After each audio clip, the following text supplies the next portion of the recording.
কলকাতা টিভিতে আপনাদের সকলকে স্বাগত। আপনাদের সঙ্গে রয়েছে আমি অঙ্কুর।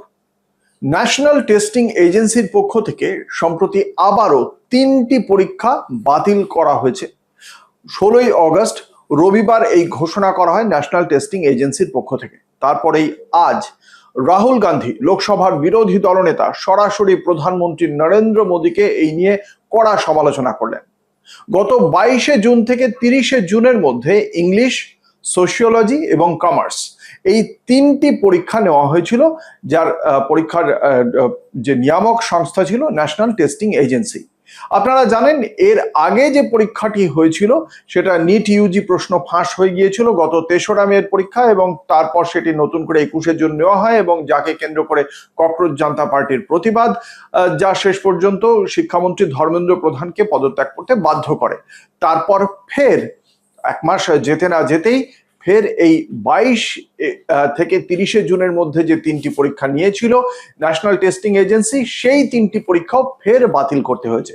এর প্রেক্ষিতেই রাহুল গান্ধী তিনি লিখেছেন যে এক্স হ্যান্ডেলে পোস্ট করেছেন তিনি একটি দীর্ঘ পোস্ট, এবং সেখানে তিনি বলেছেন, মোদিজি আপনি দেখুন যে এনটিএ কি করেছে।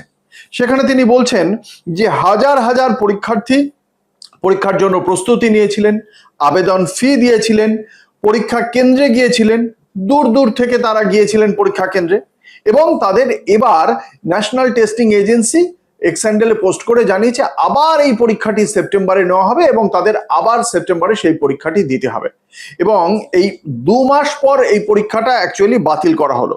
সরাসরি তিনি বলছেন যে এই 3টি পরীক্ষায় বাতিল করার পেছনে এনটিএর পক্ষ থেকে যে কারণ দেখানো হয়েছে বিজ্ঞপ্তি দিয়ে, সেই বিবৃতিতে তাদের পক্ষ থেকে বলা হয়েছে যে এনটিএ ত্রুটিপূর্ণ প্রশ্নপত্র তৈরি করেছিল এবং পুরনো প্রশ্নের পুনরাবৃত্তি করেছিল। সেই কারণেই অর্থাৎ তাদের ভুল, সেই কারণেই আবার এই এত এত হাজার হাজার শিক্ষার্থীকে তার মাসুল গুনতে হচ্ছে। অর্থাৎ এনটিএ ভুল করবে, সেই ভুলের মাসুল গুনতে হবে হাজার হাজার শিক্ষার্থীকে, যারা বছরের পর বছর ধরে প্রস্তুতি নিয়েছে, ফর্ম পূরণ করেছে, ফি দিয়েছে, দূর দূরান্তের কেন্দ্রে ভ্রমণ করেছে। তাদের সেপ্টেম্বরে এই সবকটা জিনিস আবারও করতে হবে, এবং এনটিএ ভুল করে তার মাসুল দেয় শিক্ষার্থীরা। এবং তার পাশাপাশি রাহুল গান্ধীর সরাসরি প্রশ্ন, আসলে তাহলে কি ব্যাপারটা এরকম যে প্রশ্নপত্র ফাঁস হয়ে গিয়েছিল বলেই নতুন করে পরীক্ষা নিচ্ছে ন্যাশনাল টেস্টিং এজেন্সি? তিনি প্রশ্ন তুলে দিয়েছেন যে তিনি রাহুল গান্ধী কোটা, দেরাদুন, প্রয়াগরাজে এই কথাই বলেছেন, এবং তিনি আবারও এই কথাই বলবেন, কারণ এটাকে কোনো শিক্ষা ব্যবস্থা তিনি বলতে রাজি নন। তিনি বলছেন এটা একটা শোষণ যন্ত্র, এটা শিক্ষার্থীদের টাকা, শিক্ষার্থীদের সময়, শিক্ষার্থীদের মানসিক স্বাস্থ্য, তাদের আত্মবিশ্বাস সমস্ত কিছু কেড়ে নেয়, কিছুই ফেরত দেয় না, এমনকি একটি চাকরিও দেয় না এই এনটিএ বা এই পুরো সিস্টেমটা।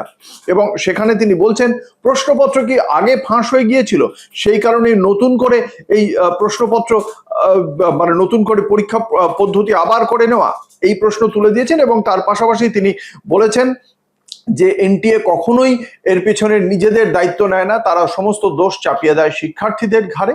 এবং এবার তিনি বলেছেন যে এই সমস্যাটা শিক্ষার্থীদের নয়, এ বিষয়ে প্রধানমন্ত্রীর জবাব তিনি আদায় করে ছাড়বেন, এমনটাই বলেছেন লোকসভার বিরোধী দলনেতা রাহুল গান্ধী। এবং রবিবার দিনই এই সংক্রান্ত বিষয়ে এনটিএর যে পোস্ট ছিল সেই পোস্টে তিনি বলেছিলেন, এনটিএর পক্ষ থেকে জানানো হয়েছিল প্রশ্নপত্রে একাধিক ভুল এবং একই পুরনো প্রশ্ন বারবার করা হয়েছে। আগামী 9th এবং 10th সেপ্টেম্বর এই 3টি বিষয়ের জন্য নতুন পরীক্ষার কথাও বলা হয়েছে, যদিও বলা হয়েছে অনেক তথ্যগত, মুদ্রণগত, অনুবাদগত ত্রুটি ছিল। এর ফলে নতুন করে আবার কোনো পরীক্ষার ফিস দিতে হবে না বলেও ন্যাশনাল টেস্টিং এজেন্সির পক্ষ থেকে জানানো হয়েছে। তবে এই যে এর জন্য যে প্রস্তুতি, এর জন্য যে দূর দূরান্তের কেন্দ্রে যাওয়ার যে খরচ, সেখানে যাওয়া, একটা আত্মবিশ্বাস ভেঙে যাওয়া, এই পুরো বিষয়টি অস্বীকার করার কোনো জায়গা নেই। দেখা যাক সেক্ষেত্রে লোকসভার বিরোধী দলনেতার এই এক্সের জবাবে বা তার পরবর্তী কর্মসূচি এক্ষেত্রে আর কি হয়, এবং প্রধানমন্ত্রী এক্ষেত্রে আদৌ কোনো দুঃখ প্রকাশ করেন কিনা, সেদিকে আমাদের নজর থাকবে। এবং সেই তথ্য পেতে গেলে আপনাদের তাকিয়ে থাকতে হবে কলকাতা টিভির পর্দায় রাত দিন 7 দিন।